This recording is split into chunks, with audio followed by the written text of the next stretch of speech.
I'm thinking this is a pot car. This guy knows what he's got. According to the build sheet, he doesn't have that much. Red velvet cake, interior with the nice carpet and the nice seats. Doesn't look like it's ever been sat in. Driver's seat, back seat, carpets. I mean, it just looks mint. It looks absolutely mint. Headliner mint. Center unit mint. Um, the paint sucks. The paint sucks ass. The paint sucks. So I think you're looking at $1,500 to make it. I mean, make it barely acceptable to look at. I mean, I'm not even sure I could walk up to this car. H3, that's a classic. Bright blue, because it wasn't visible enough to begin with. This is the greatest red flag of all time. Has a misfire. Like, if there's not a period after the word misfire, then at best this person needs to be tuned out. At worst, they're lying through their teeth. Like, does run but has misfire. You can put a period right there. Like, anything that comes after that, any speculation as to the cause of misfire, I don't trust you. Nobody should trust you. But with a misfire, like, the hard part is diagnosing it. If you knew the cause of the misfire, you'd have fixed it by now. Chevy pickup, highly overpriced. Powder Springs gets lots of attention. Why? What? In what way? In what sense? Have timeline for the sale. A business venture up ahead. Price to sell. No lowball. That's great. I'm motivated to sell, and I have to sell it quick. However, I will also talk out of the other side of my mouth at this time and say that the price is completely firm, despite being optimistic and high. Basically giving this car away. Dude, you're gonna have to, like, literally give this car away. Ah, what the hell, we'll click on that. See what the deal is. That's a steal. That's a steal. I think it's coming back down. I think the car market's coming back down. I think it's happening. I think it's not going up anymore. I think maybe it's finally not going up anymore. I'm about to buy a new car sometime. Driver's seat don't go back for leg space. I'm 5'4" and it's fine for me. Oh boy. I was a hubcap kid. So I pay attention to hubcaps. I had a collection. Somehow, whenever anybody says leads with perfect engine, it's like if you were, like, shopping for a house and, like, the first thing in the ad for the house is like, basement totally doesn't leak. Like, it's like, 2019 Lincoln Navigator Reserve.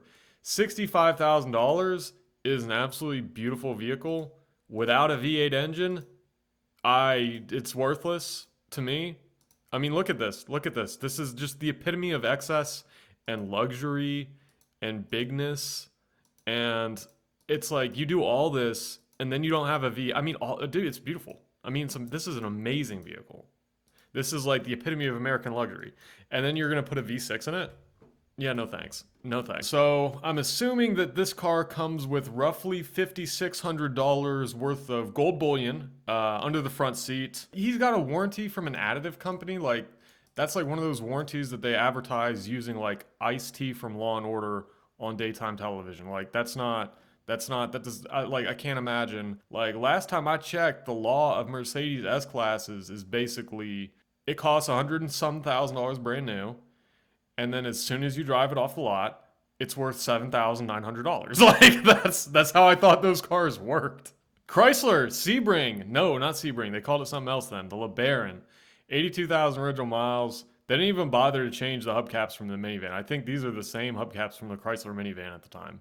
1750 Marietta, 82,000 original miles, 3-liter V6. These are terrible fucking cars. Like, pardon my French. Driver's side door do not open. Need to replace right front rotor soon. I gotta fix my brakes. I gotta fix the brakes. I did the brakes. I did a shitty job. Like, I like it when people come up with, like, overly ornate reasons as to why they're selling the car, but then the reasoning behind those reasons like does not stand up. And it's like, option 2 would have been keep your fucking mouth shut. I hate this guy. He's a flipper. He's a flipper. He's a shitbag. Like these people, I've watched them for years. I've been a flipper watchdog for just, I mean, gone on decades at this point. And they've gotten more and more creative. And I just hate this guy because it's just like it's novel dishonesty. I really think that this car is overpriced by about 100%. Union City Trailblazer Special Edition Collector's Item. No, no. That's how is the how are like the crevices on the front seat rusty? How is there like how is the front seat rusty? Like how is the fabric rusty? How is the leather rusty? I don't get that. Like that's new. Where did you find these, man? You know, and I thought about it and I just never did, and I really was not cool enough to drive one was the issue. 1985 Chevrolet Caprice. I was cool enough to drive one of these. 1985 Chevrolet Caprice Landau. It's $5,500. I'm still cool enough to drive one of these. I could buy this today. Look at this. It's in Loganville, Georgia. That is out this way. Let's take a look at this. It's really not bad. The other one I would say was kind of bad. Let's see what else we got. Honda Insight, GMC Terrain. These are such stupid little cars. Best BMW for sale in Georgia. Thank you for letting me know that you know how much you have invested in this car. Needs fuel injection cleaned, O-rings replaced, fuel tank is cleaned, fuel pump does not dry. Ah, Jesus Christ. These cars are rare and increasing in value. Oh, yeah. And also it helps that it's wrecked. Yeah. Tell me lies, tell me sweet little lies. This is great. This is great advertising. It's still a luxury car. Being a German car, the suspension bits are a bit crusty. What does that mean? What does that mean? Speak English. I don't know whether to respect that or like question it. Needs a little tender love and care, strong inner transmission, have to drum it off, think the solenoid. Yeah, very coherent.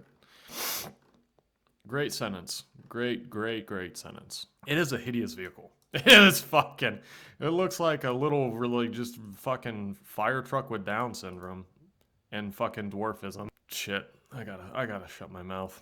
And the interior is great. The interior is perfect. The interior is beautiful. I mean, stunning, gorgeous. Never seen anything like it in my life.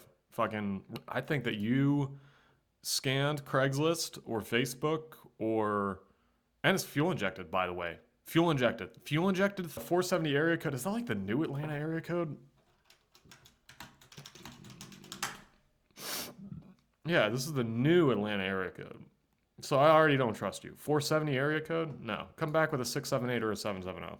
MGB 1979 Roadster, $2,500 in Shady Dale. Sounds like the name of a garbage man. Shady Dale. Where is Shady Dale, Georgia? Never mind. All of Georgia is Shady Dale. Georgia is Shady Dale. Where was I going with this? Yeah, so we got a paragraph here. Love it, buy it, see it, shape it, take it home. Have fun for years to come. Rick Cline, British Cars in Shady Dale. This is Rick Cline, British Cars? Like, what an establishment. Rick Flair, British Cars of Shady Dale. What a place. What a place, ladies and gentlemen. Check out this esteemed dealership. I bet his neighbor's favorite thing about this whole place is the fence. Does turn over freely, is driven to Rick's shop, good wash and bottle of armor. Rick can give you an S. Why is Rick being spoken about in the third person? Is Rick the one talking to me, or is Rick the, like, I feel like Rick, because contact name Rick Cline. So my problem right now is that I think that Rick is probably the one who wrote this paragraph, but Rick talks about himself in third person, I think. And so, we've got questions about Rick. 770-738-3126-9907. Okay. So that's not quite a phone number. It's kind of got a few extra chromosomes to be a phone number. Is this what colors are these the weed colors? Is this a pot dispensary car? We deliver. What do you deliver? 4,500. It's like, come on, look. You know, you got to be realistic, or you got to. I don't know. It's got a two-tone paint job. Great. It looks like a Silverado edition, which is great. The interior is disassembled, so that's not great. And because I didn't take it apart, how am I supposed to put it back together? Let me ask you that. Let me ask you that. Undercoating spray. Dude, we're not in Minnesota. Why would you do that? Oh yeah, I just covered up all the fucking bolts and I encapsulated all the surface rust so it would get worse. Like, dude, we're in Georgia. Fuck off with that. I don't know. I think we need to let him sit on that. We need to ice him for a while. We'll come back next weekend, and if this guy's down to like a reasonable $2,700,